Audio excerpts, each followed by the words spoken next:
ప్రస్తుత దేశవ్యాప్తంగా నీట్ పరీక్ష లీకేజీపై చర్చ జరుగుతుందని బీఆర్ఎస్ నాయకులు వినోద్ కుమార్ పేర్కొన్నారు. బీహార్, గుజరాత్ రాష్ట్రాల నుంచి నీట్ ప్రశ్నపత్రం లీక్ అయిందనే వార్తలు వస్తున్నాయి. ఈ విషయంలో కోర్టులు చేతులు మారాయని అంటున్నారు.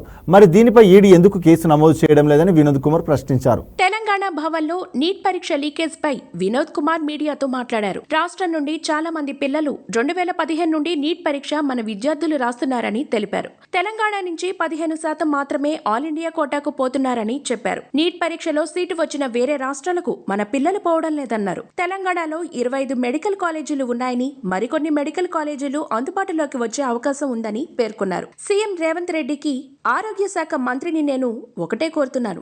నీట్ పరీక్షపై మన పిల్లలకు లాభం జరుగుతుందా, నష్టం జరుగుతుందా? ఈ విషయంలో స్పష్టత కోసం ఎక్స్పర్ట్ కమిటీ వేయాలని సీఎం రేవంత్ రెడ్డికి విజ్ఞప్తి చేస్తున్నానని తెలిపారు. రాష్ట్రాల వారీగా నీట్ పరీక్ష నిర్వహించాలని తమిళనాడులో విద్యార్థులు ధర్నా చేస్తున్నారు. మనం అదే బాటలో ముందుకు వెళ్లాలని, ఇందుకు సీఎం రేవంత్ రెడ్డి చొరవ తీసుకోవాలని వినోద్ కుమార్ డిమాండ్ చేశారు.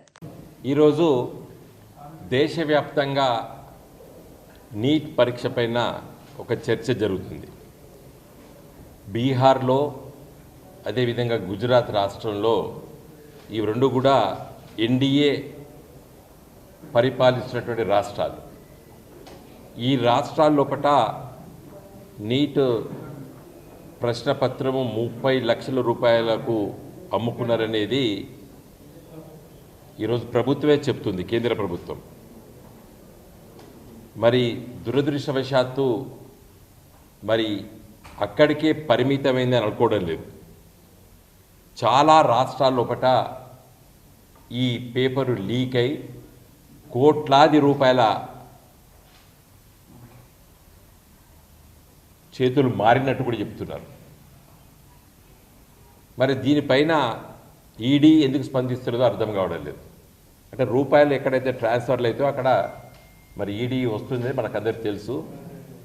ఆ చట్టం కూడా అట్లా చెప్తుంది. ఎఫ్ఐఆర్ రిజిస్టర్ అయితే వాళ్ళు పోవాలి. ఈ అవినీతి జరిగినప్పటికీ కూడా కేంద్ర ప్రభుత్వం ఇప్పటివరకు స్పందించలేదు. మోడీ గారి ప్రభుత్వము స్పందించలేదు ఇప్పటివరకు కూడా. చిన్నారులు 12వ తరగతి పాస్ అయి పరీక్ష రాసినటువంటి లక్షలాది మంది విద్యార్థుల తల్లిదండ్రులు బాధపడుతున్నారు. మా పిల్లలకు అడ్మిషన్స్ ఈ సంవత్సరం జరుగుతాయా, జరిగాయా?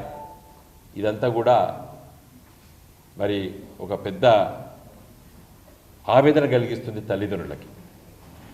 తెలంగాణ రాష్ట్రంలో చాలామంది తల్లిదండ్రులు ఆవేదన వ్యక్తపరుస్తున్నారు.